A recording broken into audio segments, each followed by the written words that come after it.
meeting minutes? I so moved. Thank you. Can I get a second? Second. Are there any questions or concerns about the meeting minutes? I guess I did that out of order. All right.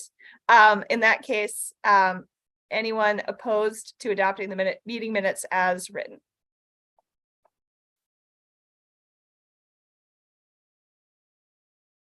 Alrighty, then we'll go ahead and adopt the meeting minutes. Wow, it's been a long time since I've been on like an HOA and had to do this. All right, so just some updates. Our goal tonight is to talk about a process to actually accomplish our goals, make sure that we are clarifying the goals of the task force as a whole, and hear from, hear a little bit about the consultants that we're bringing on board and the support that they can provide to the task force as a whole. And we're going to be proposing some working groups and discussing how we can move forward on getting these tasks done that we discussed at the last meeting. So my only updates from the chair. My only updates are that the resident advisory group, the climate resident advisors, has elected a representative to the task force. And that is Azma Siddiqui. I probably messed up that last name and I apologize for that. But if you could pronounce your name properly when you introduce yourself, I would appreciate that and we will learn it for the future. So I'm going to go ahead and give her a few minutes just to introduce herself. When we had the first meeting, we introduced everyone introduced themselves and gave an idea of what their interests were around the climate task force and, sort of what their goals were. So feel free to introduce yourself and let us know a little bit about why you're here and what you want to accomplish. Hi, I'm Azma Siddiqui. Nice to meet you all. Thank you for the opportunity for, allowing us residents to have a voice. I don't really have any particular background in climate, but I am very passionate in participating in doing something for the climate. I have a degree in civil engineering, so I'm hoping that comes into play somehow. Currently, I'm working at NASA on a satellite mission called Landsat, and we study the landmass.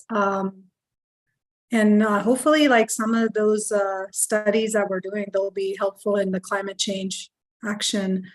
We do have two vice chairs, Dorothy Morrison and Angel Solis, and Joe Thompson has been helping out as the facilitator. So we've met actually quite a few times, the resident group, I want to say like 7 or 8 times already since December. We have a very enthusiastic, passionate, diverse group. And everybody's just really excited to get involved and get moving with the, putting this climate action plan into play. We have been discussing how to go about prioritizing, and that's still like in the works, but we're getting somewhere in how to prioritize and coming to a consensus, basically. We're not obviously quite there yet, but I want to say after the 7-8 meetings that we do have a direction, and Dawn and Mary, they've been very helpful in answering our questions and going over step by step over the priorities and just more in depth, revision of what's under the implementation of each particular priority. So one of the things that the CRA group is concerned about is having just one voting member on the task force. And, everybody feels that it doesn't represent the diverse group that we have in the CRA, not only that, but the county. So we're hoping that we can get more representation on the task force. So that's something I would like to request. And going back to the cap, we all want to urge action on all 3 categories. We realize that without implementing the county ops, the other 2 You know, the other two can't move as quickly if that's not in place, but at the same time, we feel strongly about doing them concurrently. So that's something we wanted to put out there. And the strongest point that we want to make is we don't want to delay. We want to move forward. And as the work starts, if further studies need to happen during the implementation, that can happen. But we don't want to pause and do any further studies at this time, but just get in with the work on it. And we can't wait to help out in the working groups and, you know, implement this cap. That's it. Thank you. Thank you. And we've, you know, those recommendations of the CRA have already risen up. And so I hope that you'll see some of that reflected in the proposal, the work group proposal that we'll go over later. So thank you so much. The only other update that I have is that we have been able to move forward on the procurement and have letter contracts with both of our consultants. So we will be introducing them tonight. Don will be introducing them, and they'll be talking a little bit about the work that they did. They are the consultants that we've brought on, both have a history of working with the CAPs. They're really familiar with how we got to, you know, how the Climate Action Commission got to these recommendations, and how we did stakeholder engagement during that process. So they should be able to really support us. So I think we're going to move on to that. So first, I'm going to introduce Jeff King from the Metropolitan Washington Council of Governments, aka COG, who's going to talk a little bit about what they're going to be doing with us, what they've done with us in the past, and also touch on some of the things that they've learned regarding implementation. Jeff? Thanks. And let me share my screen here. Good evening, everyone. Thanks, Andrea. You can hear me, right? Yes.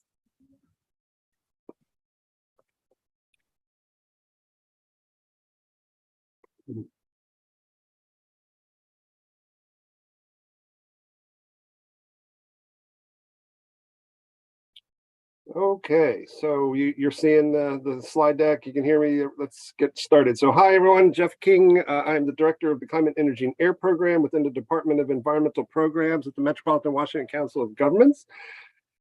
Pleased to be with you this evening. Just so you know, I've been working on climate change since around 1990, so pretty much my entire career. So pleased to continue to be working on it in support of the efforts here in Prince George's County. For those who may not know about COG, the Council of Governments is an independent 501c3 nonprofit association of governments. So our board of directors is comprised of, mayors, county board supervisors, county council, city council from Maryland, DC, and Virginia. And when folks ask, I pretty much say that if you can think of pretty much any governmental function that a local government is involved with, COG has some sort of committee or work group on it, with the exception of local public schools and often also economic development. But we have the police chiefs, fire chiefs, animal control folks, you name it. We've got some folks working on it. In my case, my team works on the energy, climate change, and air quality issue. Next slide here. The COG board of directors in the last couple years has really set up a new regional planning framework. And the concept is if the challenges we're all facing are interrelated, that we really need to think about the solutions that way as well. So that concept of integrated planning and implementation across housing, climate, high capacity transit, and equity emphasis areas. And this just depicts that framework in terms of what we have as the regional vision, the region forward vision of prosperity, accessibility, sustainability, and livability for the region.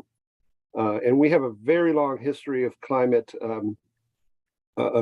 action, going all the way back to some work I was involved with in 2007 and 2008, which really established the regional climate change program through our climate change report in 2008, and then set up a committee in 2009, and been kind of working on our climate program ever since. I'll skip a bunch of these slides because I have quite a large slide deck, but I'll make the whole thing available to everyone. But this just shows when we started work on our 2030 program, we got some support from the European Commission.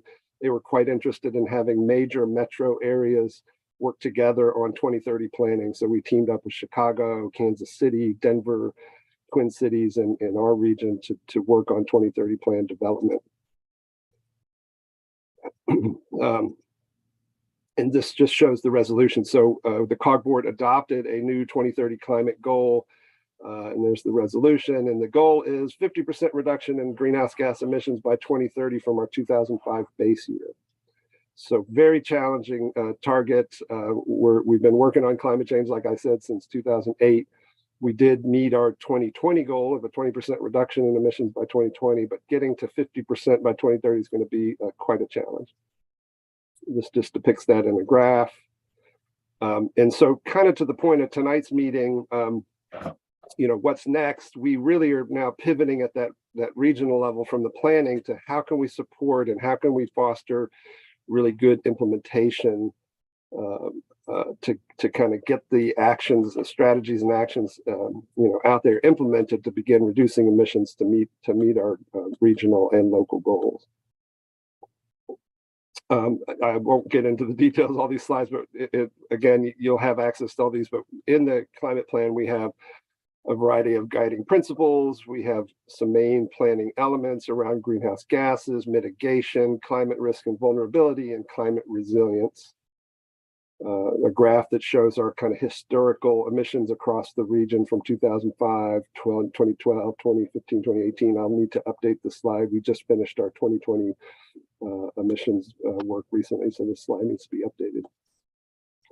We've also looked at what's driving the change. So we know the things that are increasing it, like population growth, et cetera, but we also know the things that are causing decreases in emission. And I think between 2005 and current, the biggest impact has been the cleaning of the grid, the closure of coal plants and the lower carbon intensity of the grid.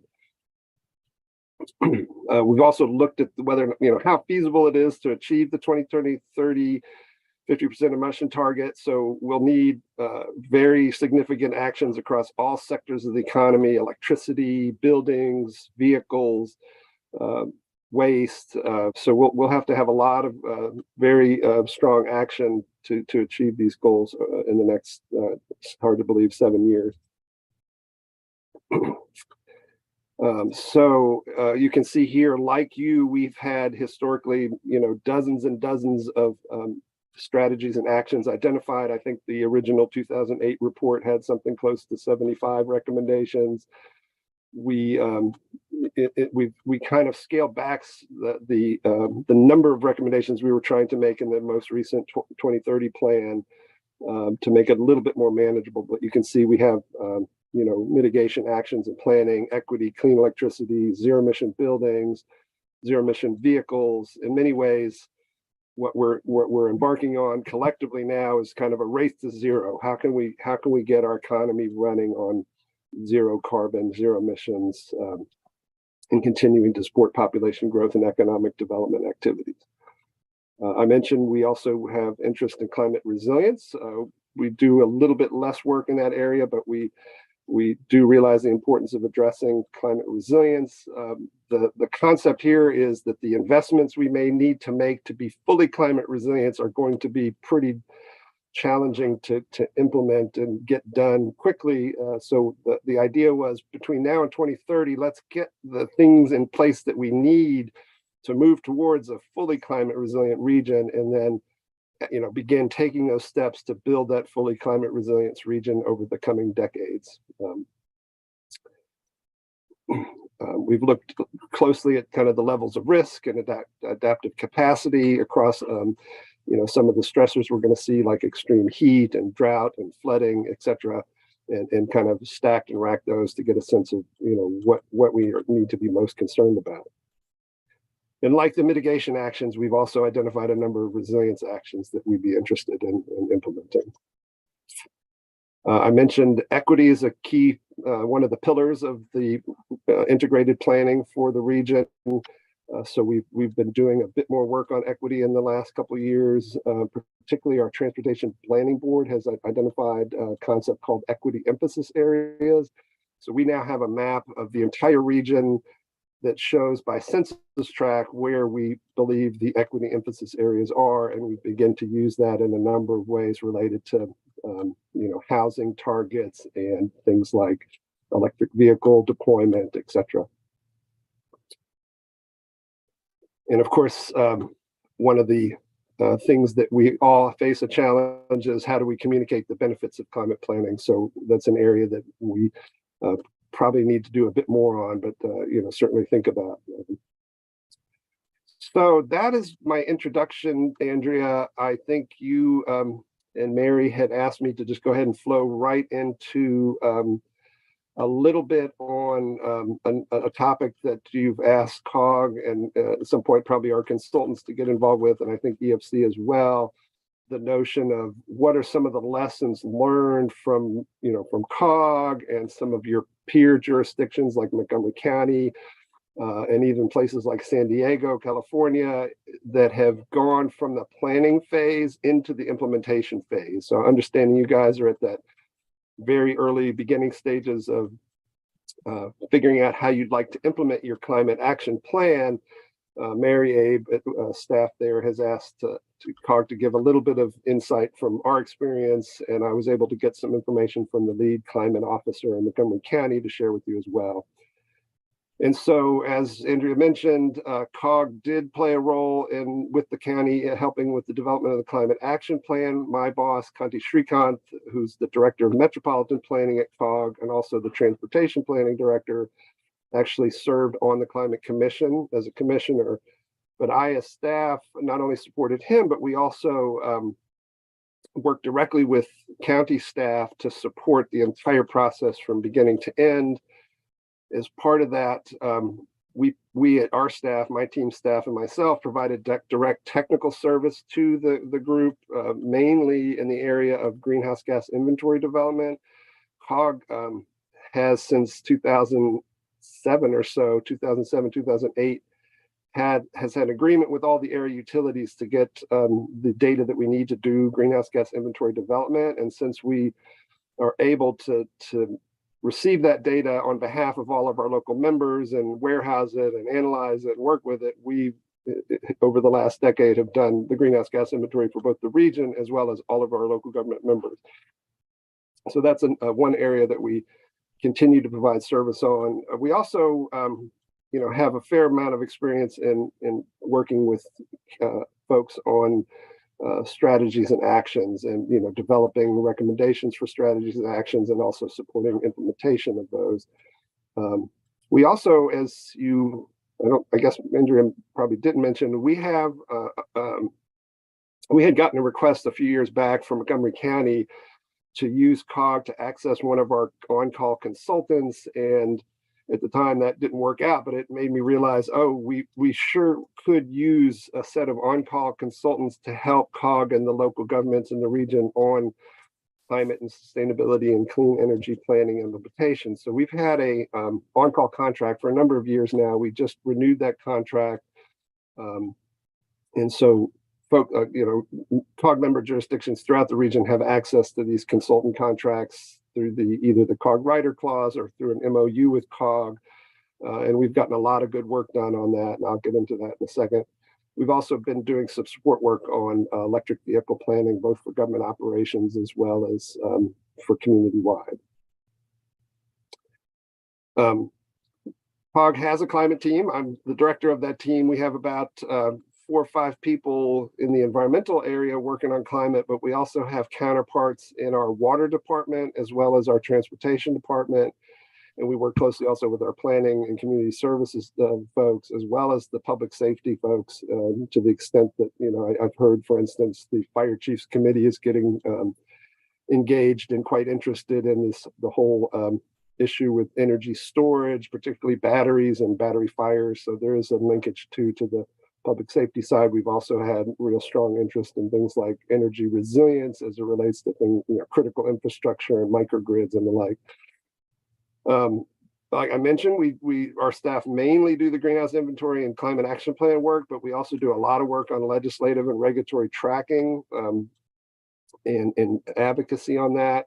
We've, on behalf of our members, done a number of feasibility studies over the years. Probably the most notable one was we helped the City of Falls Church get access to some engineering support work from a national lab to look at the feasibility of having their new high school be net zero. And through that work, particularly from the feasibility assessment for ground source heat pumps, we're able to, the city was able to commit to and build and commission a net zero high school. So that's the kind of example. And we've done feasibility studies for microgrids and solar deployment and other things. So we also, on behalf of both government members as well as private stakeholder members, we are eligible to chase after and try to receive either federal, state, or other grant support. And we've had quite a good success over the years, probably most notably in the diesel engine retrofit program. We've done quite a lot of replacing of old diesel, dirty diesel engines with new high performance, low emission diesel engines at great savings and cost savings to the equipment owners and good air quality benefits. We also do capacity building training, education outreach, and program coordination. Our on-call contractors are Tetra Tech, Stantec, AECom, MJ Bradley, ICF, and Cadmus. And just for full disclosure, my first 14 years of my career was with the climate change practice at ICF back in the 90s. So that's where I kind of cut my teeth. But and they've all, the ICF and Cadmus were the two that had the on-call contract that ended this past year. So we have a lot of experience working with them. The other four are new to the team. MJ Bradley notably is well known in Maryland for its work on transportation. AECom was a nice addition given their engineering expertise. I can't remember if it was Tetra Tech or Stantec have some really interesting connections with the Department of Defense. To the extent that you're interested in working in places like Andrews Air Force Base, there may be some possibilities there. The scope of work for our on-call contract, as my attorney said, is broad enough to drive a train through it. We really set it up to enable pretty much any climate mitigation or resilience measure to be worked on. Probably the one area that is limited, it's not really designed to do construction work, but I suspect you wouldn't use such a contract for that anyway. But we can do feasibility studies, planning, all sorts of different things. So we'll be happy to share that scope of work. And it kind of, as I said, cuts across any of the things like solar, renewable purchasing, green banks, electric vehicles, buildings, energy, GIS support, you name it. In terms of, this shows kind of, we haven't just supported Prince George's County. We've been doing a lot of work across the region. Prince George's County has been one of our most active partners in this, and we've been really happy to support the county, but some of your nearby peers have been quite active as well. Probably most notably Frederick County and has been doing most of the work. Charles County is just getting started. City of Frederick did some electric vehicle or actually some climate planning work for them. The City of Laurel has also been working with us as well. And you can see the jurisdictions on the Virginia side that we've been working with. This again just shows the climate history. So in terms of lessons learned from some of our work, and Montgomery County in particular, is we have a lot of experience over the last decade plus on planning and now implementation, and really recognize there is a challenge in pivoting from that planning phase into that integrated multi-sector implementation.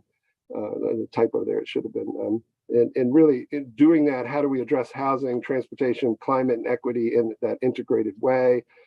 I think out of the gate, and good thing you guys have that now in your county, that strong leadership and vision. So I think you're I think you're sitting in a good spot right now, in that you do have good, strong leadership and vision. I think as these task force meetings will no doubt result in good, strong communication of that vision, effective communication of that vision. So one of the things I heard from your peer in Montgomery County is very frequent meetings and feedback and reporting to keep this kind of on the front burner.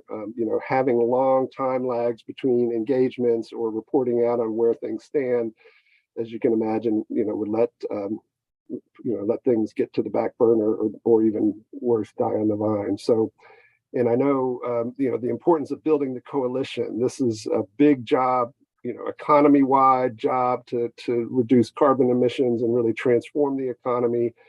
So, the hard work of building that coalition, and I know we're all aware that there are many very important competing interests out there in the community. And, how do you build the case for taking action on climate when folks are worried about, food prices or inflation or housing and, you name it.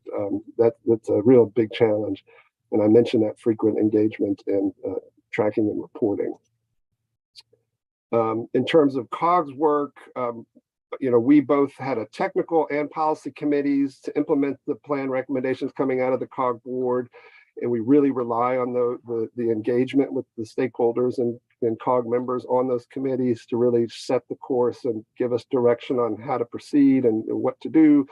The elected officials in particular, and I think that's one thing for you guys to consider, is the importance of really establishing short-term action plans. When I'm talking to Montgomery County, they do it as a one-year plan. So, and they're now talking about, do they extend it to 2 years to sync up with the budget cycles a little better?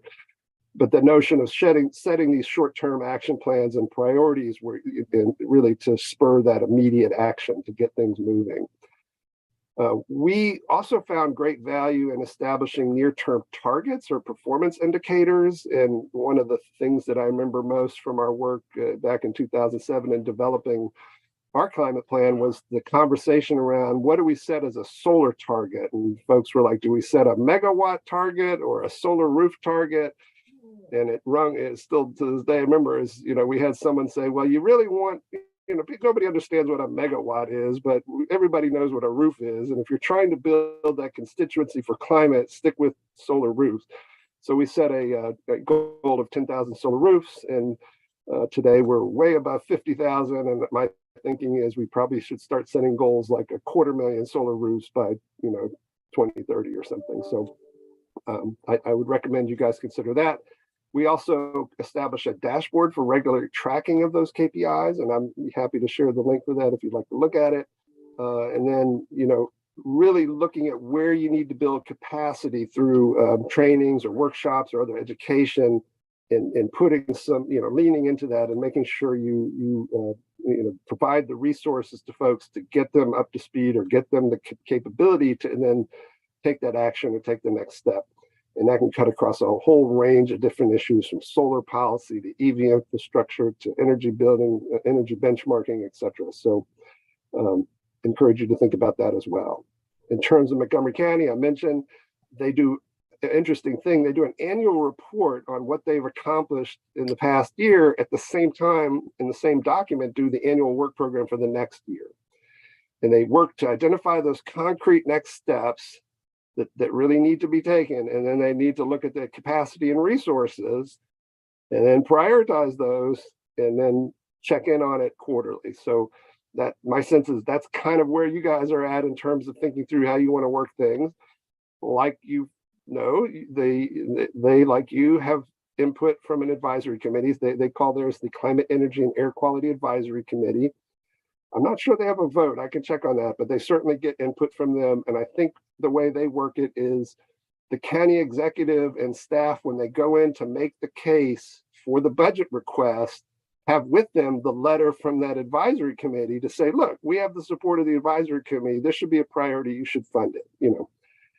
The other thing that they do is the county executive communicates directly to the department heads. And this is particularly important when you have new agency heads, and really emphasize that climate change is a core part of all the agency's responsibilities. And then to make that more real to them, to try to make concrete linkages to the actual agency services and programs so they can kind of see, why it's important and how it relates.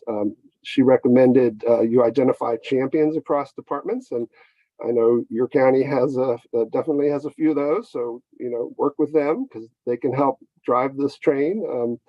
And then obviously what you guys are working on now, how do you prioritize the actions in that annual work program?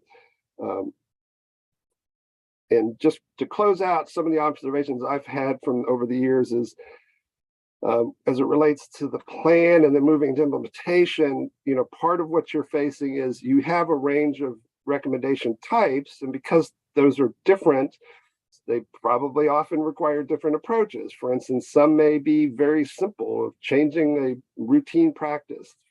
Best example is, and it may not be simple, but the concept of, is there some way we can streamline permitting for solar installations? I mean, that's,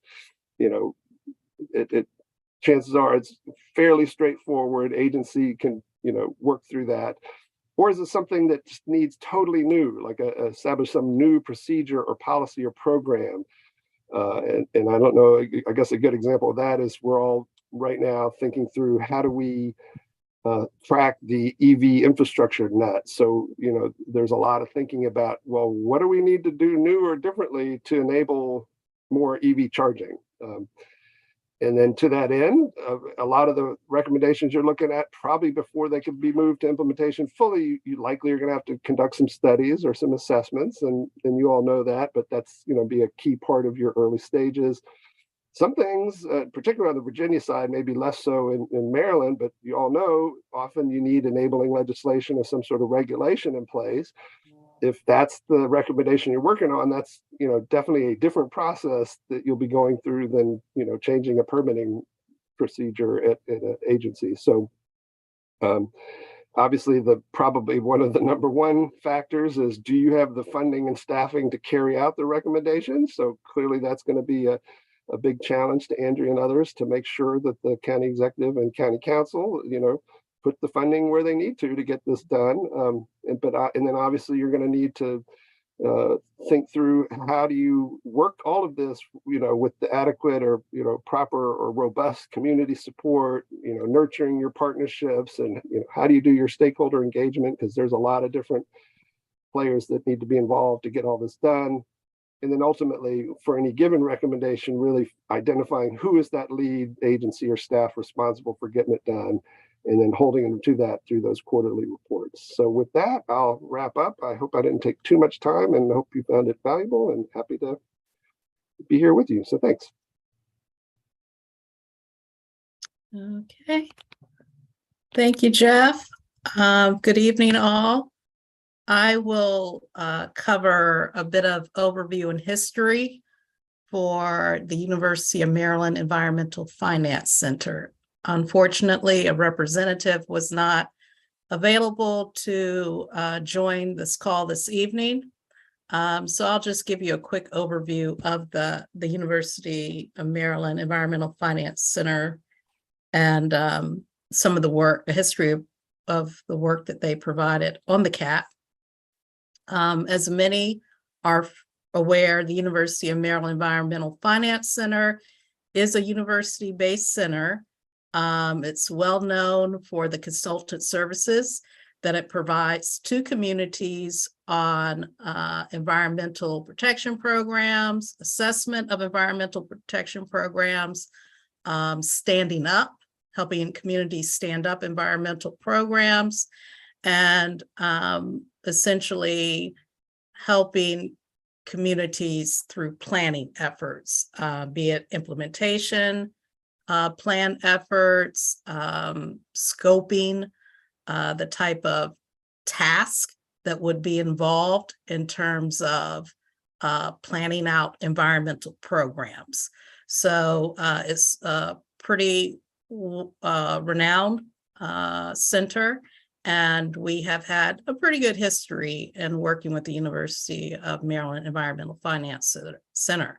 So with regard to the work that the center provided to the county and to the Climate Action Commission in the development of the draft Climate Action Plan, the University of Maryland EFC played a big role in facilitating our work groups for the Climate Action Plan. And they also played a huge role in the public meetings in terms of developing materials for the public meetings and also facilitating those meetings. And last but not least, they played a huge role in actually drafting the draft climate action plan. So perhaps at a future meeting, a University of Maryland EFC member will be present to give you a little bit more detail about their work and perhaps other types of projects and programs in which they have engaged with the county. I'd like to move real quickly into an overview of the consultant work that will be provided in support of the task force. Jeff King provided you with a great overview of the type of work that COG has done and will do in this phase of climate action planning. But to give you a real high-level overview of the combination of tasks to be provided either by COG or UMDFC, I'd like to just hit on a couple of real quick high-level tasks that have been proposed to date.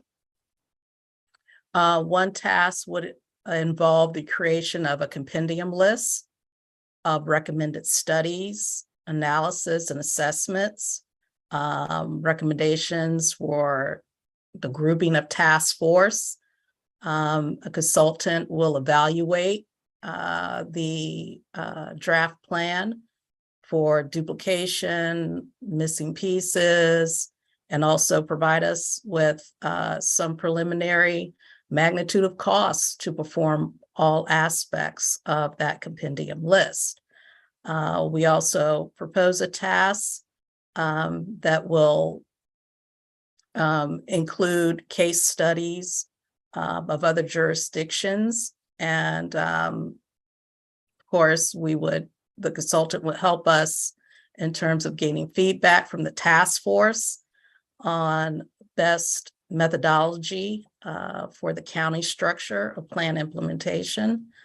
Also, the consultants will be tasked with evaluating the supplemental public comments report with recommended actions.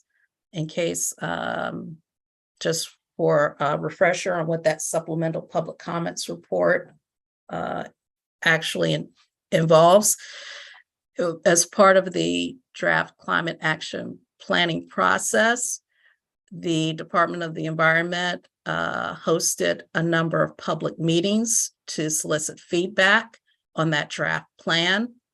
The feedback which we received from the public was compiled into a report called the Supplemental Public Comments Report.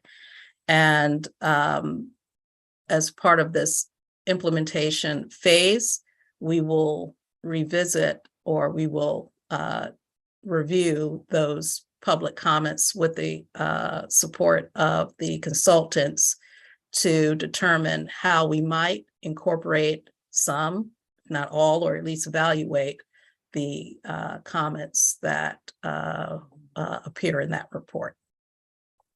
Right. So with that, Andrea, I think I can move quickly into the next agenda item where I speak to the taking action section.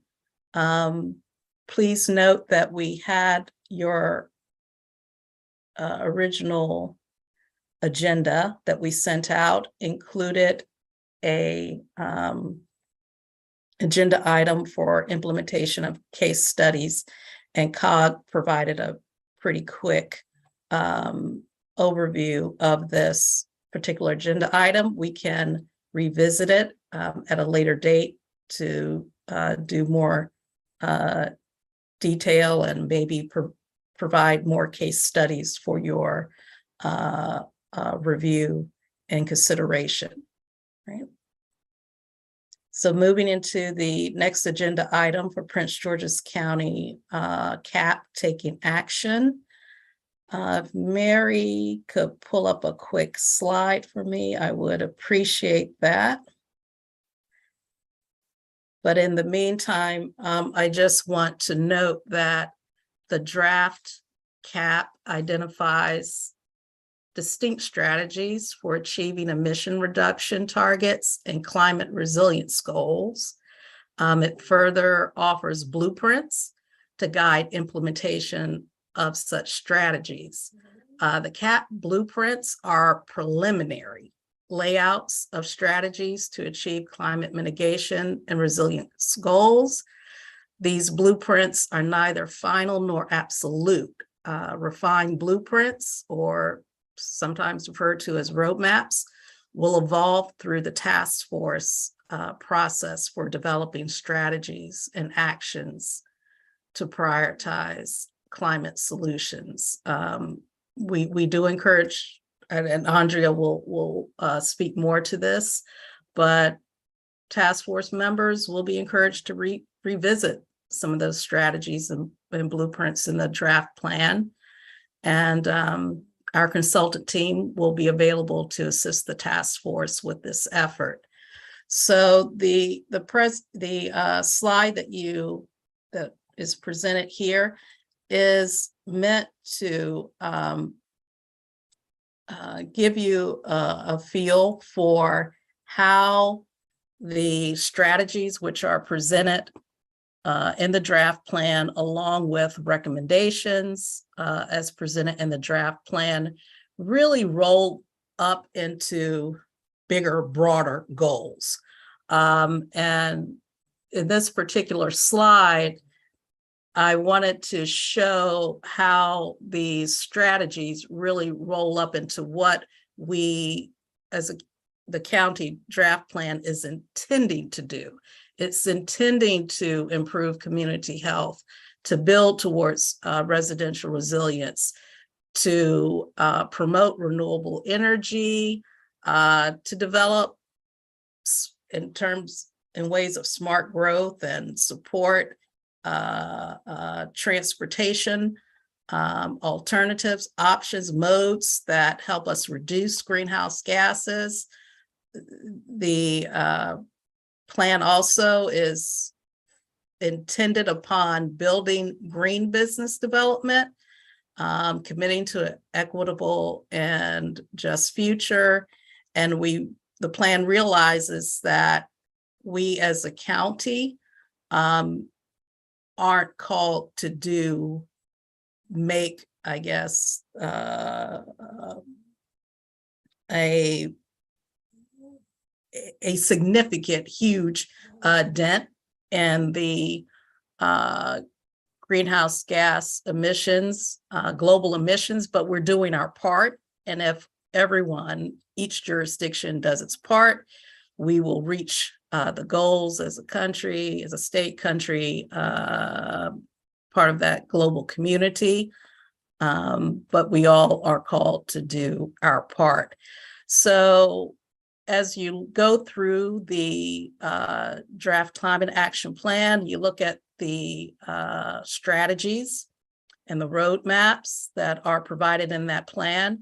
You can kind of see how we can nest some of these strategies, some of these recommendations under these big, broad goals that get us to the intent of the climate action plan, which is, of course, to reduce our emissions, to hit the emission reduction target as set forth in the plan, and to also prepare our county for a climate resilient future.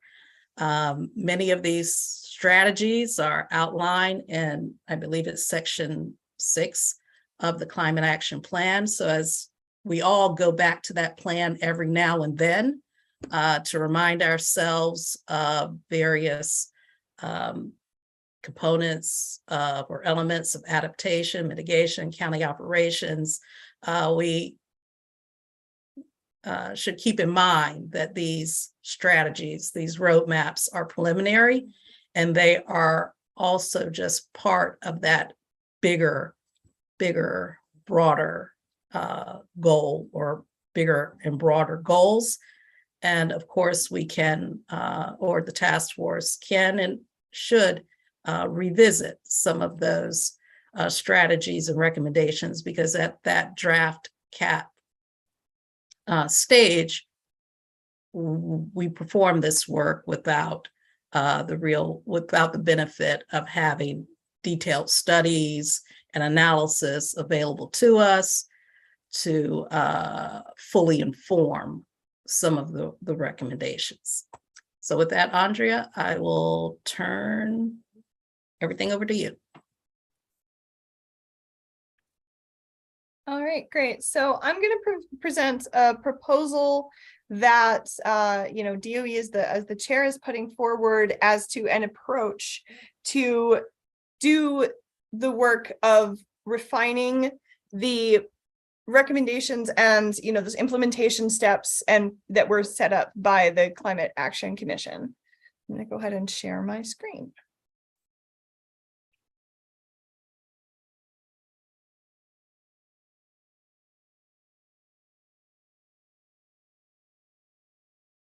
Oh, okay. Give me 1 second, because now I've got it on the wrong screen. I'm really good at doing that to myself.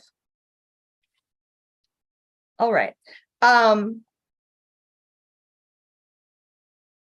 So this work group process proposal is our proposal as to how to actually accomplish this work of reviewing everything. So the idea is to create some work groups, have the agencies and organizations propose, where they feel that they would make the most impact, and that the recommendations that most concern their priority effort areas, and they'd like to be a part of. And that includes that an agency or organization could send 2 different representatives to 2 different work groups, if that made sense, or you could go to multiple ones, but who can really do that in their day job?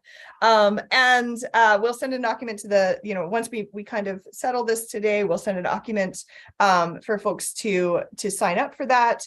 And, this is another opportunity, one of the things that we were talking about is how to get, how to reflect the work between the resident advisory group and the task force. And so the proposal is also that the CRA could send different people to different work groups, and have them, they would be part of the presentation out of the work groups to the larger task, to the main task force body, so that they could spread that work out, have more people more directly involved in the process. And we would propose to the CRA also that they look at echoing some of the structure within the CRA itself, so that they can easily provide input to those people who would be serving on the work groups. So we're proposing, so just kind of as a reminder, the way that we're thinking about this is around the priority recommendations. So like Don said, we've got the priority recommendations. Under those, we have the implementation steps that were recommended by the Climate Action Commission. And so we were going to start from there. But the way that they're organized in the existing draft climate action plan is around community operations, mitigation, and adaptation. And well, that was a really great way to reflect on what we need to do and help people understand, what is the goal around this? Is it one of making us ready for whatever comes? Is it one about contributing to the future? Or is it one about leading by example? Those there's some overlap in terms of the topics that are covered. So there's about 1 million different ways to bucket these, but what we've come up with is a series of 6 major buckets: county operations, energy, infrastructure, codes and standards, land use, and transportation. And some of this is based upon the prioritization conversations that we had in some of the preliminary sort of pre-meetings to the task force meetings around what were the different priorities that agencies saw themselves in, and what an organization saw themselves in.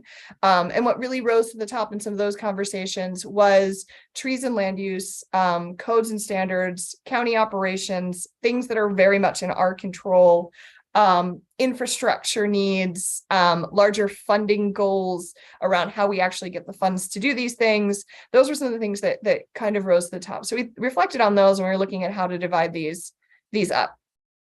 And we didn't want to have 6 working groups. And there's a lot of overlap. So the proposal at this point will be for 3 working groups. One that is really focusing on county operations, one that's really focusing on energy infrastructure and codes and standards, and one that is on land use and transportation. And so this is those breakdown so that they have things from all of the different groups. So for county operations, we also bundled outreach into county operations because we have to be the ones to message out what we're doing. So this has, the first 3 of the county operations: building the internal capacity to plan and implement climate action, leading by example, ensuring transparency, ensuring meaningful and equitable communication, which are all from that county operations bucket from the climate action plan. And then, within the mitigation, powering the county operations with 100% renewable energy, accelerating the deployment of EVs and charging infrastructure on public land, supporting telecommute policies to reduce vehicles miles traveled, expanding the county waste reduction and diversion efforts. And then finally, in terms of adaptation, integrating climate resilience criteria into the long-range county plans, policies, and CIP programs by 2026, and expanding information and assistance to the public regarding impacts of climate risks and opportunities. And so these were the ones we were proposing putting in county operations and outreach. Then in energy and infrastructure, it's kind of the same thing. We had within county operations commit to clean and renewable energy because it's about a leadership goal, but how to define that when you really look at what the implementation steps that were recommended by the Climate Action Commission, they really do focus around things that aren't completely in the county's control. Some of them are around advocacy. Some of them are around working with the utilities. Some of them are around stakeholder engagement and groups like that. So that one wound up falling into energy. And then all of our mitigation measures, as we know, the lowest hanging fruit of mitigation measures in a lot of ways is decarbonizing our grid. So all of the mitigation measures that are around decarbonizing our grid fall into energy. And then built into that, we put that with infrastructure. So, stormwater management, dams and levees, extreme heat, and resilience hubs. And then finally, codes and standards, because when you're working on the energy work, when you're looking on the infrastructure work, those codes and standards are how we get to achieving those goals. So this really becomes, again, some county operations, some mitigation, and some adaptation. And then finally, the third bucket that we are proposing is land use. And around land use, again, we have one that is in county operations, which is about the rules and how we would modify the rules and the priorities to meet land use goals. We've got some mitigation points around it, the activity and work being focused in the activity centers and, along the Blue Line corridor, looking at all of our various different hubs, were formerly TNIs, activity center areas, talking about tree conservation, talking about preserving and restoring natural resources, the agriculture and open space, climate resilient green infrastructure, and then a healthy food system, both in agriculture and in terms of getting food to people. And then adding into this transportation, although transportation is a piece of M7, the increasing investment in activity centers, and it's a little piece in a number of other different things within land use. Transportation also stands out within the community-wide EV deployment strategy that we've already been working on with CLOG. So the idea around these is we've got these core work groups, and these are the 3 main efforts to start to go through these and look at the implementation measures, figure out, what is needed. And these would be my primary places where folks would get a lot of that work done. But we would also have roadmap work groups. And, one that's risen to the top for us is an economic development roadmap work group, which would really focus very specifically on the areas and, the priority areas from a physical perspective and the priority areas from a long-term investment perspective that are the county goals so that we're achieving those goals, and we're also figuring out how climate and resilience fits into those goals. How do we make that a piece of it? So that's one that's risen to the top. It's possible that others will, rise to the top. And some things that have been thrown out is, equity and justice. How is that going to fit into everything, making sure that we're putting an eye on that. And we may also see, as we're moving through these categories, that things, even implementation steps under the, we may find an implementation step underneath of one of the recommendations that feels like it needs something else, like it needs to be pulled out into its own area and fleshed out. And so we're kind of leaving space for additional working groups. Not really exactly sure how we're going to do the economic development one yet. We're not going to propose that tonight, but just trying to put that idea out there that this is not the be all and end all of the idea of doing work groups, though we plan on starting with the 3 core ones. And one other note is that really when we sat down to try to break these things up, there was so much in the county operations and engagement work group that we realized that we needed the support of our consultants to put some things together, because as Jeff mentioned about Montgomery County, we found that a lot of our colleagues, in other jurisdictions are struggling with some of the same things to figure out, like how do we embed in county decision-making and government decision-making, at all levels, how to implement climate, in every step of the way. How is it done as we're requesting funding? How is it doing as we're developing both CIP and operating budgets? How is it done as we're deciding, where to invest, how to invest, when to invest? And where is it falling into, even decisions around legislation. So some of the things that we're going to do sort of in parallel of the work group is work on developing a climate action statement for the county. So what is our climate goal as a county, and where does it go? Does it go in our county code? How does it fit into the larger things that go in the mission statements of our agencies?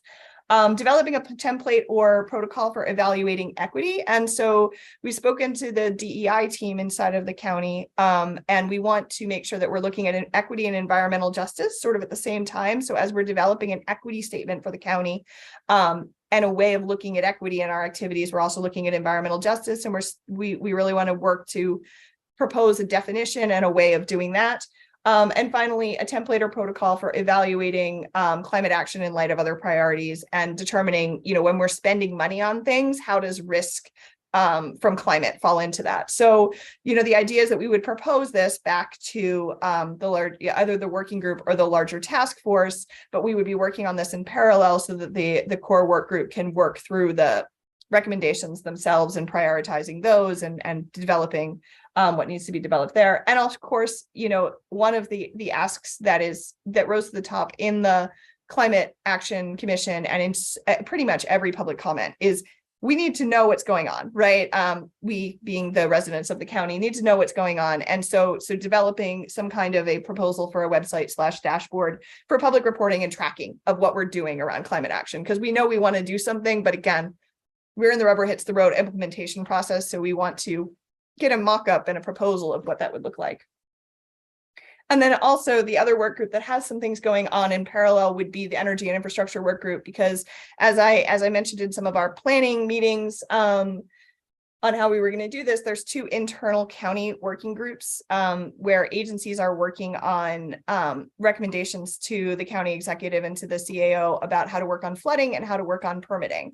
And so those work groups could also give report outs to the climate working group so that they're not reinventing the wheel, so that you can see sort of the thought process that's going on in there and what developments and recommendations have been made there.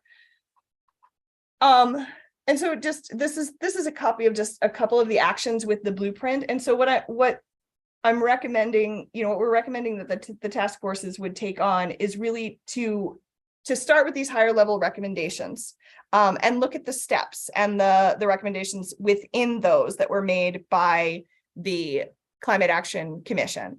And those they made both recommendations as to steps that could be taken, which really could be seen as implementation measures, as well as, some of the capacity needs and other things. And so in addition to these, what we intend to provide to the working group is, the plan, making it really easy for you guys to see all these things. So, we made a spreadsheet, but also the taking all the comments. So we'll be working with our consultants to take all the public comment that was given during the public comment period and consolidating that so it fits into the, where it fits into the recommendations to provide it, rather than you looking through, I think it's like 900 pages of comments, so that you can see like, okay, well, this stakeholder recommended this stakeholder recommended that. So that's included in the considerations, because one of the things that makes this a draft plan is that it was developed by the Climate Action Commission with public input, but the public input kind of came in two phases, really early and really late. And so the really late part did not then get reflected into a final plan. So there's a draft plan with a whole bunch of public comment. So we want to make all of that public comment available to you, and give you an idea of who are the stakeholders who are interested in this. Because we have such a large group of experts across the board of government, there's a pretty good understanding of who those stakeholders are. Economic development understands who all the economic development stakeholders are. Housing knows who all the housing stakeholders are. Environment knows who the environment stakeholders are. But there may be folks who we didn't know that they had an interest in another area, or there may just be folks that we overlooked. And so that's an opportunity for us to both see recommendations and understand who are the stakeholders who've already expressed interest in having a seat at the table as we develop these. So what are we proposing that we actually do in these working groups? So first off, we're proposing that the work groups in the near term, the work groups meet instead of the larger task force, and that we spend a little time working in those work groups to move forward, and then come back together as the larger task force and have the working groups present to the whole task force, because there are overlaps. And like I said, there's a lot of different ways we could have cut this pie, and this may not wind up being the great way. And we're going to talk a little bit about whether you think this is the right way and all of that. But what we're actually proposing that the working groups do is we're going to give you some tools and some templates, but let us know what you need, right? So the first thing is, okay, what do we even need to do to evaluate these things? What do we need to understand as the members of the work group to even start to prioritize these things? Like, do you need to know what, so you can prioritize based upon greenhouse gas emissions? Do you need to know based upon risk? Do you want to know the county's entire portfolio of buildings? Do you want to know the county's entire portfolio of land? Do you want to know all of the studies that have been done on X? Do you want to know how the city of St. Louis did it? Do you want to, what is it that you need to know? So that we can work on figuring out, what do we have? What do we not have? What do we need? How does it fall into, how does that fall into the larger capacity question? What are the studies and analysis that you need? And what pieces of them do you need to have right now versus what could you wait for later? And that includes things like feasibility studies. I think that Asma said it really well, that we can't wait for the feasibility studies to do anything, but in some cases we can't do anything on some of the things we need to do until we have the feasibility studies. So we both need to prioritize things we can do now, but also understand what do we need to do now so we can do the other things a year from now. San Diego County has done a lot of work in terms of moving from a climate plan to a climate implementation plan. And they talk a lot about like the first 2 years being, okay, low hanging fruit, things we know we can do better on, and feasibility and capacity building. And so I see that as the reality of where we are. There are things we can do to change things today. But there are things where we just don't know what to do. And we need to understand the world, lay of the land better before we're able to really recommend a clear action. And so trying to figure out what are those different buckets of things within each of these working groups. We still have that recommendation, we still have that requirement to provide some near-term recommendations for the county executive in FY24. And that's going to include anything that's in here that conflicts with core work of an agency, because those are barriers that need to be figured out and or addressed in an updated executive order. Like, is the timeline that we have to do all this work also long enough? Those are things that would be addressed in the executive order. Really updating and organizing those proposed priorities. Are there things that are missing? Do we have them bucketed wrong? Like, is the recommendation of itself, are they clear? Do we have too many of them and ones could be combined? Do we have too few of them and some of them need to be extrapolated into something wider? Reviewing the proposed steps. really looking at them from a prudence perspective, looking at them, it's been a year and a lot has been learned in the last year. We're seeing a lot of implementation of different things across the country, and we're seeing different barriers and challenges. Like, how does that fit into our thinking?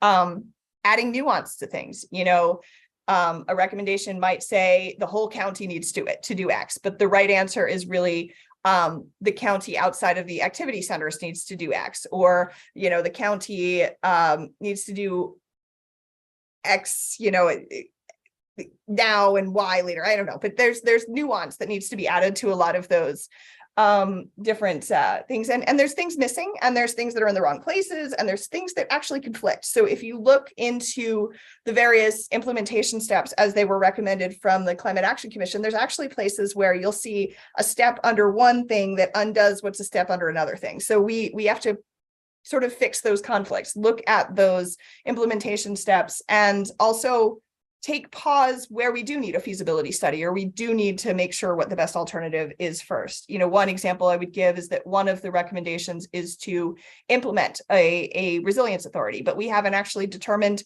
what authorities we have to do a resilience authority, or how that would play in a county where we already have a stormwater authority and we already have a solid waste authority. So like, how would that actually work here, in reflection of how it would work in another county? So, there's just different things that we might need to put the cart back behind the horse. I don't know it anyway, but that might be out of order. Identifying who will be the actors and responsible parties on the steps. Is this something, we talked a lot in some of our pre-meetings about what's within the county's control, right? Like, is there something, what can we do now, even if we don't control the larger universe, right? Like, what is within our control? How do we prioritize the things that are within our control? What are the things where we serve as an advocate? What are the things that we serve as a convener of parties? What are the things where we're funding things? What are the things where we're regulating things? So who are the actors, and, how do they fit into those implementation steps? Who are the stakeholders who need to be part of that goal? That both relies on the expertise of the folks who are here, some of the information from the comments, whatever we wind up doing in terms of a public engagement process, the input of the CRA, all of those things, as to understanding who are the stakeholders that we need to bring together to accomplish these goals. And who needs that, in addition to that, not just who do we absolutely have to get the goal to move forward, but how are we going to do it in an equitable, accountable way that includes the buy-in? So are there, people who need a seat at the table who might not be our traditional stakeholders, because we need to make sure that we're doing the right thing for everyone? Like, one of the things that I've seen change a lot in housing over the last, 3 or 4 years is making sure that when we're making decisions about, building performance, we're having tenants at the table, not just, landlords, those kind of things. What are we doing to make sure that we get the buy-in, accountability, and equity? So that's what we're proposing. And so, I would first open it to questions on the buckets themselves, or concerns, or ideas around the buckets themselves, and whether you think that would work in terms of setting up working groups. And so I'm going to ask folks, if you have a comment. I think we have raising hand as an option. And I'm going to exit the PowerPoint, and I'm just going to put up a chart of all of them in one place, so you can see everything at once. Just give me 1 second. Oops, that's not what I'm trying to do. I'm trying to stop share. And then I'm trying to. All right.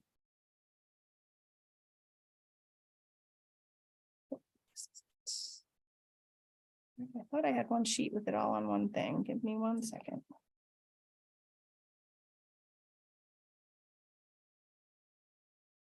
Oops. Why is my computer? Sorry, I'm having technical difficulties, which only happens when you're on screen in front of a ton of people, right?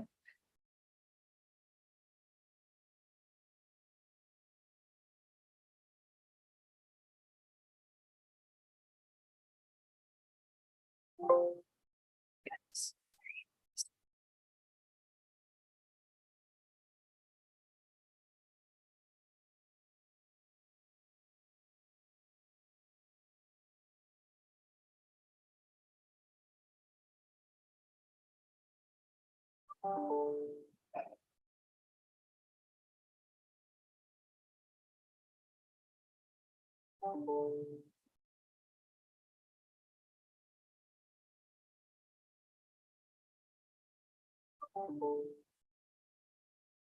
There we go.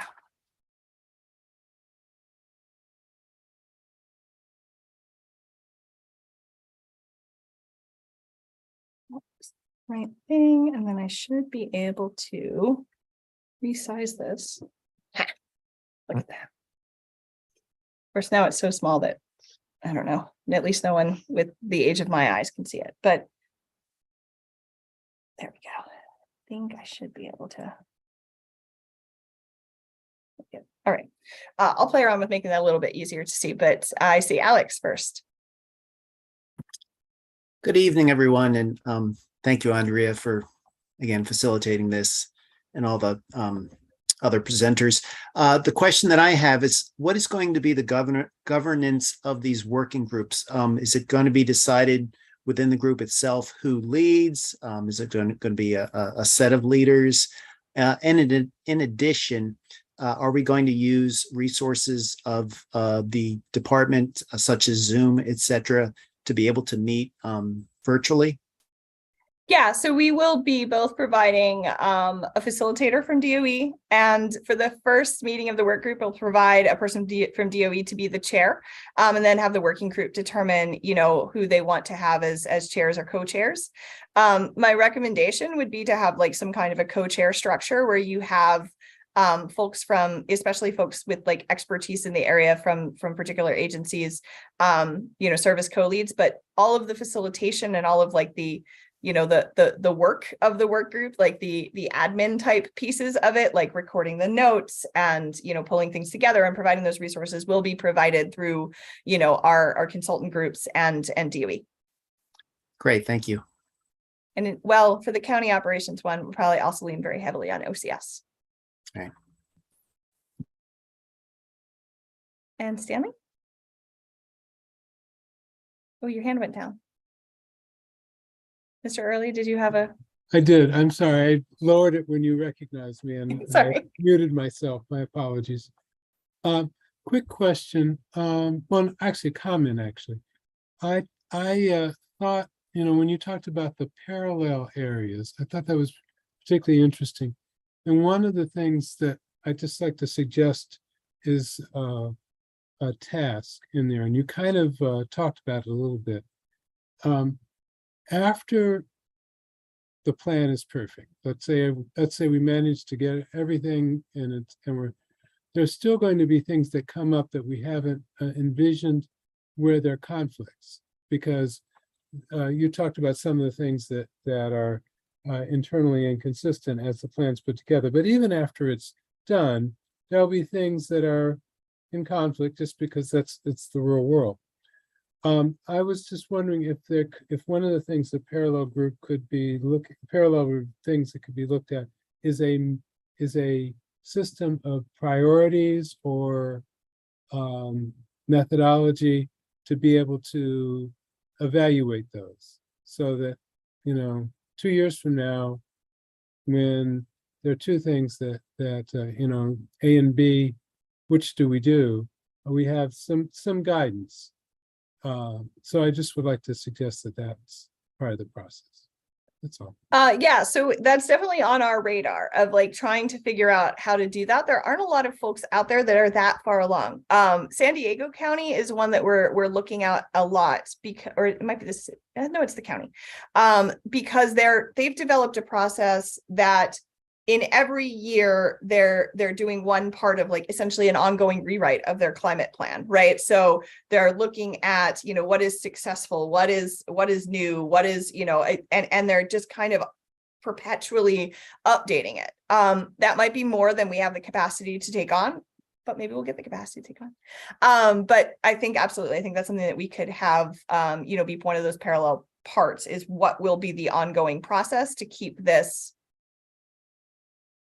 relevant. And I think I probably also would love to hear from MNC PPC about how they do that with their plans, because I'm sure that is in their sort of bailiwick of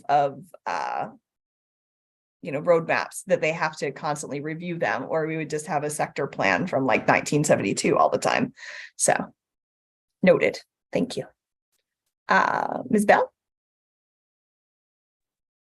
So I just have a quick concern, I guess, about decoupling infrastructure and land use.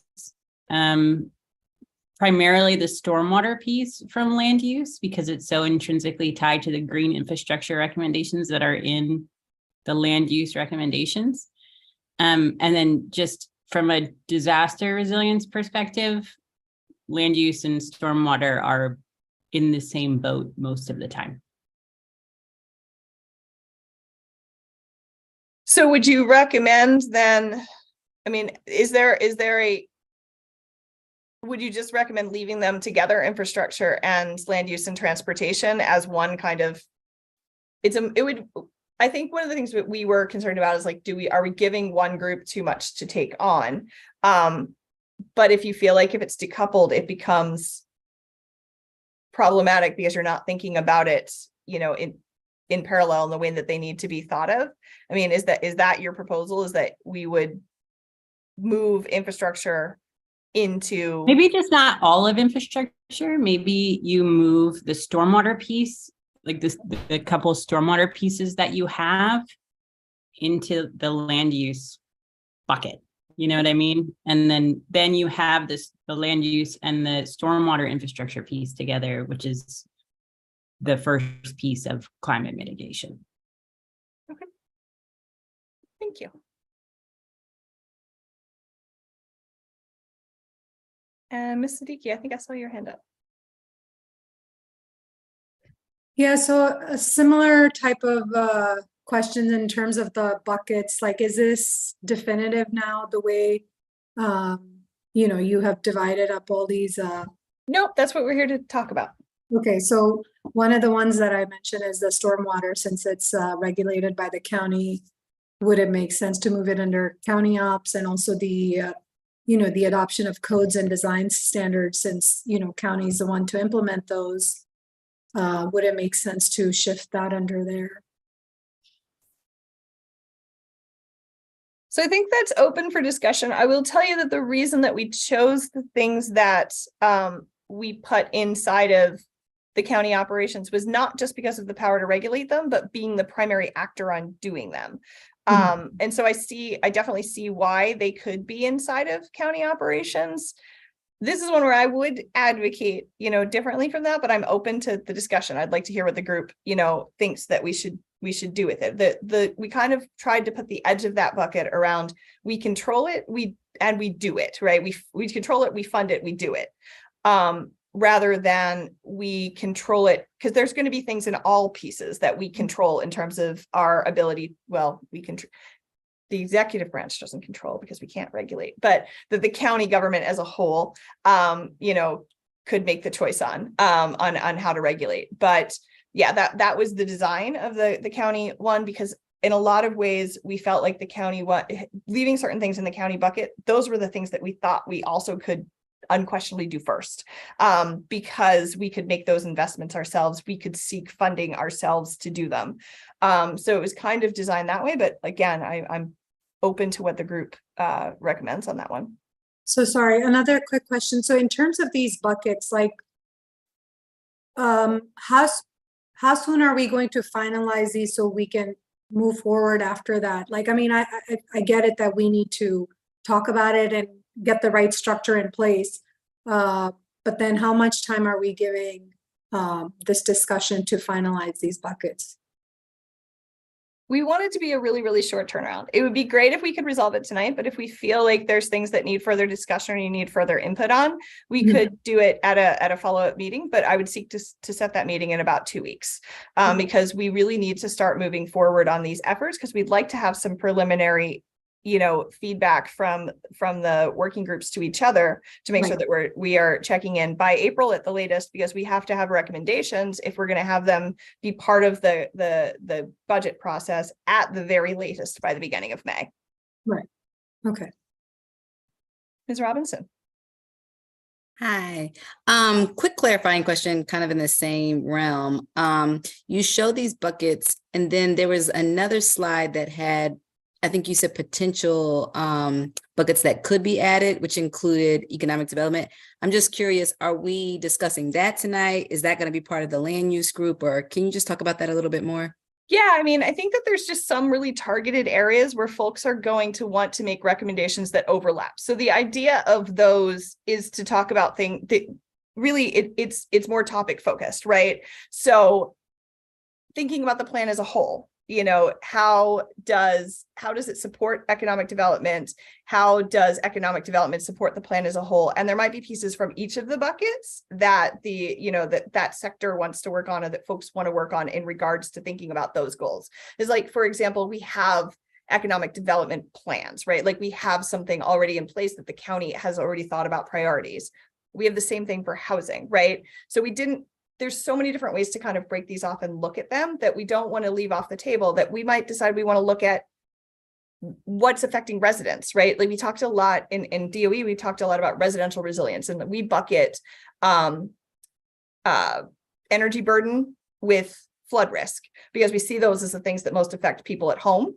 So it's just other ways of looking at things where specific groups and even specific experts might want to get together to reflect on things in a different way than these standard buckets. And we might find more of those as we go on. So it might be that a work group figures out that, oh, well, there's just so much going on in solar that we need to have, we need to talk about that specifically. Or it might be, like I said, that we want to talk about what affects our residents, or yeah, I don't know what that might be, but we're leaving space for those special groups that would be in addition to the work groups. So they wouldn't pull something away from these existing work groups. They would provide additional input.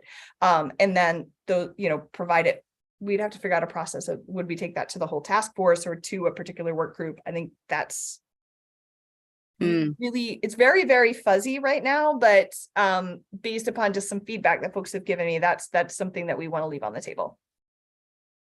Okay. All right. Thank you. Mr. Iannucci. Yes, thank you. I'm going to fall on the camp that I think flood control and mitigation and stormwater management belong in land use. They're critical factors in development. Can cause the cancellation of projects or the long delay of projects. So I think that they need to be part of that calculation. So since we've had two folks raise that particular issue, is there anyone who's not in favor of moving the stormwater issues and the land use issues together into one working group?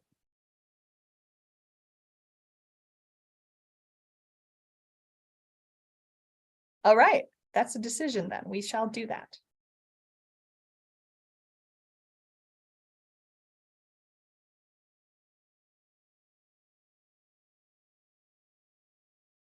Anyone else have any other, comments or suggestions about how we should set up these core working groups?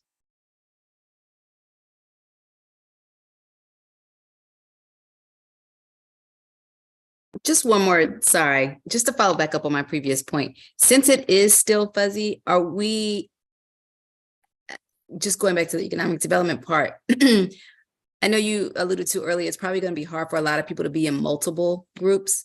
Can we then finalize the main core groups first before people start getting assigned? Because what I would hate to do is, if we did decide to create a fourth one for economic development, or if we looped it in with one of the other three and people are already moved, I just want to make sure that people have a chance to really opine on the appropriate kind of topics, so to speak. Sure. It was largely that DCO. I know. I know. Like 3 minutes at a meeting today. So yeah. I No, I know, and that's why I'm saying I just want to make next week. sure. Yeah. Yeah, I think we absolutely can. Because I know that that's one that we definitely want to have as a roadmap group, but I'm not entirely clear on what the vision is for it. So I can't really, we're not ready to go into it, but I think we could be over the course of like a week, and maybe we could provide a description of what that group looks like. I think it'll look really similar to the land use. I think there'll be some shared kind of concerns or topics there, but we can wait. That's fine. Yeah, I think it's something we could flesh out in email and make sure that folks are aware of before we have folks make a decision. How's that? I think I can commit to that we would Thank have you. at least a clear description of what's trying to be accomplished there. And Okay. it may wind up, I'm not sure, but it may wind up being something similar to like where we have the government ops, work groups around flooding and around permitting. I don't know whether it's going to be sector specific or whether, I'm not clear on that. So yes, I Okay. think we can figure that out and provide a written description of it so that as folks are figuring out how they want to assign themselves or representatives to the different work groups, that they're clear on what are the expectations. And also that'll be clear when the work groups meet to not like have things set up the Okay. same. Thank you. Any work group that we have, we will make sure, even if we decide to develop a work group that is government focused, we will make sure that we have public members as well. So like the CRA will be included in that. But we might decide that, it might be that someone doesn't need to be there and doesn't want to be there. And I don't want someone to be forced into something that I will figure it out. So yes, we can provide an update to that in writing, and we will also, for those who are watching this, because this is a public meeting, we'll also provide an update to that in the minutes as to, what communications were had, if of any communications that aren't held in this meeting. Thank you. And so the other proposal that was made was to include in the county operations, those pieces of the stormwater and the land use regulations that are within the county's control. And so that actually, I was going to ask you, Ms. Siddiqui, can you explain a little bit more clearly which pieces you thought should be reflected in that? Because I want to debate that one too before we close this out, if that's okay. The stormwater management piece? So that's your goal, is that you wanted really to have the stormwater management recommendation also in the county operations. So did you want it in both, to stay both in the land use and development, but also reviewed in the county operations? Or did you want it? Yeah. Yeah, because I think Ms. Bell earlier, I think she mentioned that it makes sense to have with land use, but because of the county's control, I think it makes sense. Maybe it can be in both places for now.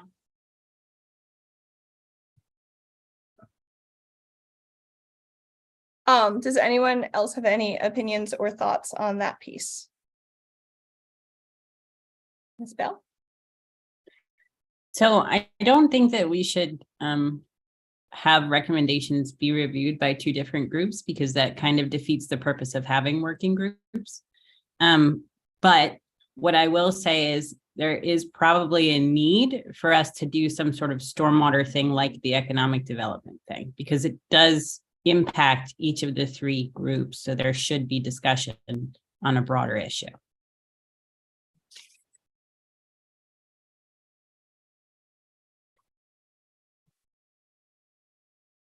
Mr. Early? Thank you. I also think it ought to be in one place. And I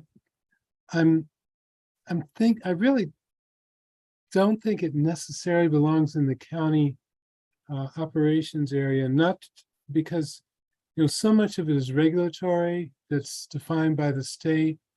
So, and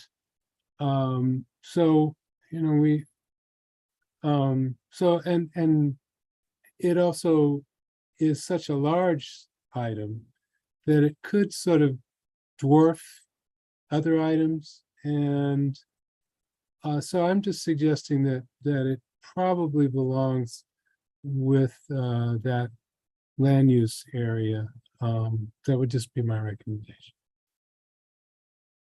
Ms. Siddiqui, did you have another comment? Yeah, I'm okay with that as long as it's not within the energy bucket. And the other question I had was, we do have a lot of residents that have the expertise and who could be very valuable to these working groups. I wanted to know what the process would be of getting the residents on board into these groups. So I think that, we're going to expand so that each working group has one representative from the resident advisory group, but we would also, recommend the resident advisory group that looking at these, now that we've put forward buckets, how you would want to organize so that you can make recommendations to the work group as well. So it should still be one person presenting the recommendations in that working group, but the resident group should be, bringing those recommendations for that person to present. So what we're striving for is a balance, right? Where we're getting the input from residents and we're providing information back out. And we may have cases where we might have a session where we want to have both, but the regular person who would be part of the working group would be one representative from the CRA. I'm certainly open to having a conversation about like what are other engagement opportunities, but for the core working groups and the core task forces to be able to move forward in light of, among other things, the massive amount of county dollars we're spending to put people here. That's the reality, is that it's hours out of our days that I just don't want it to become too broad. We really have to be able to focus and to move forward. So our hope would be that, that the CRA would go back and decide who they wanted to represent the CRA in each of the working groups and build something so that that person was fully informed of all of the recommendations that the working group was making. And if we're speaking on a particular technical issue and we want to we can kind of figure out how those things happen, but the standard person would be the same person coming from the CRA to that working group to be a part, a long-term part of that working group. Okay. So I guess that's what I was asking. Are these the groups that were initially created when the residents came on board? So those people that were assigned to a particular group, that's how it will stay, or we're revising that?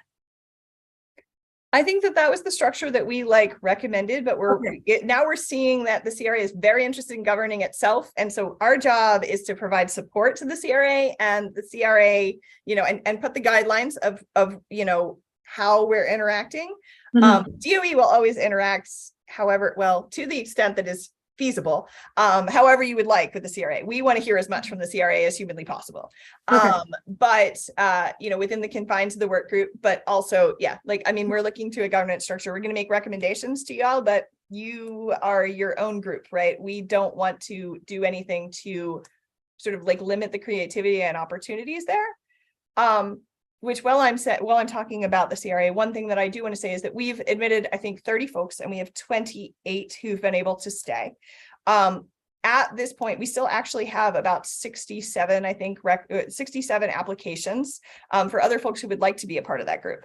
We are retaining those applications, and we would like to build up the CRA to the capacity that we were given within the executive order, which is 50 people. The reality is we can't manage that right now, so we're working within what's manageable. But I do want folks to know that those who have applied for the CRA, their applications are being held, they're being considered. We are trying to expand the capacity. We've got the issue of terms also, so we are working with that. And that currently the application process is not open, but once we're kind of figuring out how this all is going, we will, we may reopen the application process. But for folks who have not been informed that they are a part of the CRA, they're not a part of the CRA right now, but we're not rejecting them. We haven't rejected anyone. We are working to build the capacity to have the most productive CRA that we can have. So just for folks who are watching at home who've not yet had the opportunity but really would like to be a part of the CRA, we're working towards that. We're just working within what is the realistic capacity. Thank you. Sorry, I digressed there, but I wanted to make sure I said that, since I know there's probably folks watching who want to know that. But can I clarify, are you withdrawing your proposal to have stormwater be part of county operations at this point? Or do you want us to go back? I'm fine with it being under land use. Yes. All right, so there are any other proposals as to moving anything else around within these proposed work group buckets?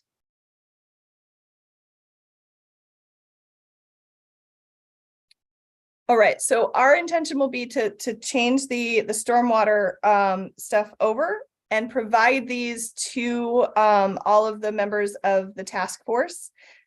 hopefully by the end of the week. Let's say by the end of the week. And we will ask if there's any other amendments, and give folks a week to look at it and let us know if, oh, I didn't realize that X was in Y and I really don't want that there, and make any recommendations.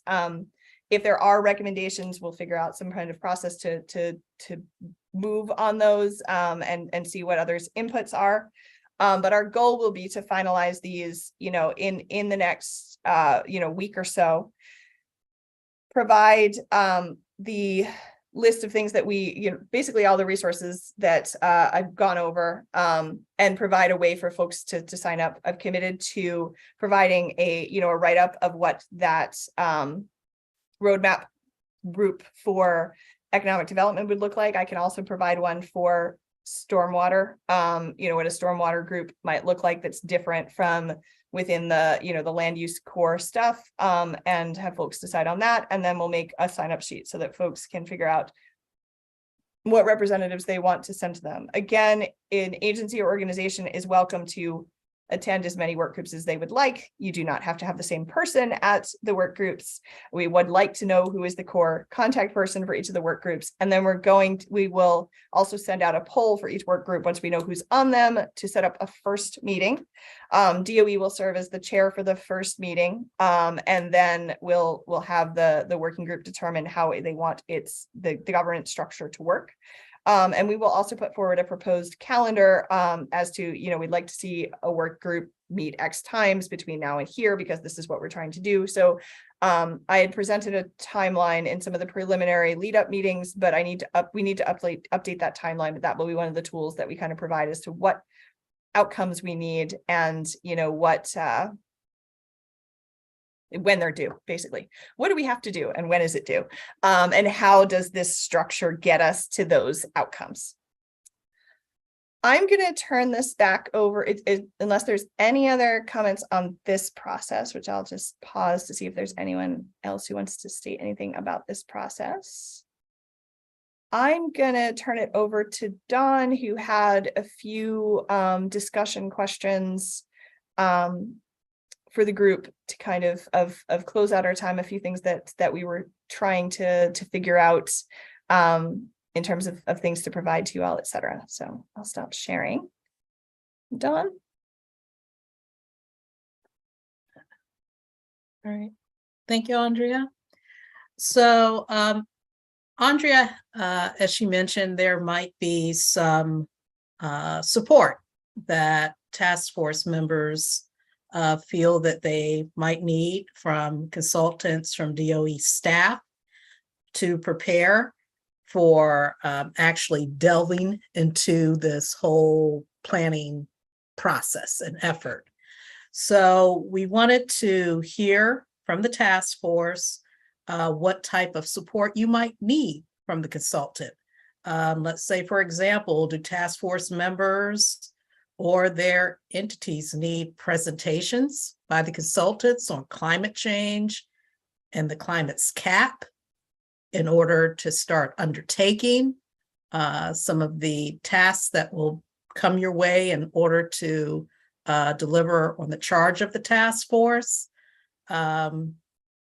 As you start thinking about what you might want to prioritize as you take your position in the working groups. Do you have any thoughts about what level of support you might need to perform evaluations of programs, to help inform capacity needs, magnitude of costs, to implement projects or programs, or if there are any other issues or questions that you might have? So, I mean, this is the time for you to perhaps share with us some of those concerns you might have had to this point of time, in terms of how will you even begin to tackle beginning to evaluate and assessing how you will deliver on your charge with the task force. Anyone at all? I know that the agencies have a lot of concern about capacity building, right? I don't have enough staff.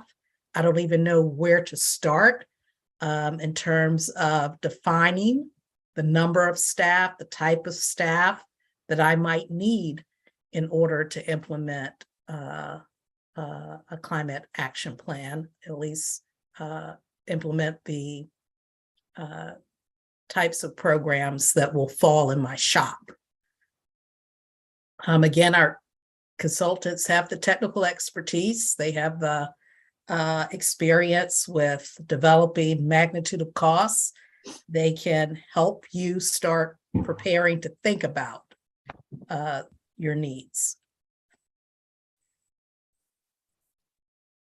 This is Evelyn Hoban with the Health Department. So I was thinking, and it's going to be difficult for me to determine what I need until I get into the work group and kind of dig into what we already have specific to the work groups. But it would be nice if we could get examples of other places, counties similar to us that have kind of gone through this same process and either have their data shared with us or, you know, I don't know if the consultants can provide like a, you know, almost come in and talk to the work groups about, all right, this is how, you know, similar jurisdictions kind of tackled all of this. Mhm, mhm. Yeah, we had talked about requesting that type of support in terms of a general presentation to the task force itself in one of the future meetings, but the consultants would also be able and available to provide some of that one-on-one type of support to you, at least one or two presentations to help you get started as you delve into the work of the task working groups rather. So that is an option that we can provide through our consultant services. And we can also reach out to other folks who have done it. We've already kind of made some connections with some other places that have done that work. So within the state of Maryland, we have a working group of climate leaders across the state that get together. So we know a little bit about what other jurisdictions in Maryland are doing, but we're seeing great work across the country. So, you know, certainly, you know, if like I said, I keep on mentioning San Diego County because I like what they've done, but, you know, we could always ask them also to come and present on, you know, how did they get there? How did they get from here to there? So certainly I think we'll keep listening as the work groups proceed as to, you know, are there specific ways, you know, are there specific pieces that we want to make sure that folks present on, but I think that's absolutely helpful. We shouldn't be reinventing the wheel when there are folks who's have done it. Although I will note that we are early, right? So the reason that I don't have a lot of different examples is that although in some ways we were late to the game on getting a climate plan done, we're early to the game at actually thinking about how we're going to do it. So there aren't a ton of jurisdictions. I would be surprised if there was 20 jurisdictions total that have really thought through this process of how they were going to get there. Mm-hmm. Alex, your hand is up. Thanks. I guess my question is segueing on that thought there. Are we just limiting ourselves to looking at examples within our own country? Because I know there are certain countries that, for example, have a really high rate of EV purchase and EV use. You know, Denmark, maybe Norway, some Scandinavian countries. So I mean, I would hate to limit ourselves to just the United States, because I think there can be, and I know it's not an apples to apples comparison, but I think there are probably some ideas and processes outside our country that we may be able to learn from for some of these different goals and objectives that we would like to reach. Mm-hmm. Absolutely noted. I went to Bogota last year to look at their trash because they've been doing, they started with composting and moved into trash. We have a partnership with the Netherlands on stormwater. The mayor of Paris and I talked quite a bit about how to achieve a 15-minute city in the more suburban areas. So absolutely noted. And we will work on that. Thanks. I thought I saw Lauren Bell's hand up, but I think she took it down. It was me, but Alex covered what I was gonna say. Okay, Great job. great.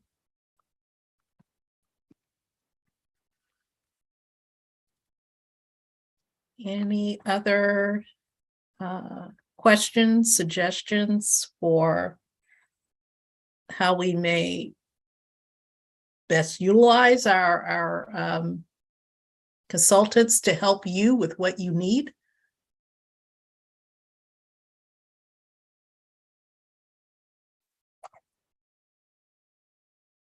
No. All right. I think that those were my only two questions, Andrea, for the group. Great. So I will open it up the general floor to any questions about next steps, any concerns, any asks. Anybody got anything that they would like to express? Just general strong feelings, anything? All right, well, then we will go ahead and adjourn this. Oh, I guess I need a motion for adjournment. Come on, somebody. Motion to adjourn. Can I get a second? I second. All right, so we will adjourn this first formal meeting of the Climate Action Implementation Task Force. I thank you all for your time, and I thank the residents and neighbors who are watching this at home as well for their time and willingness to give input either through the CRA directly or, you know, through other methods to the county. And everybody have a great night. Good night. Thank you. Good night.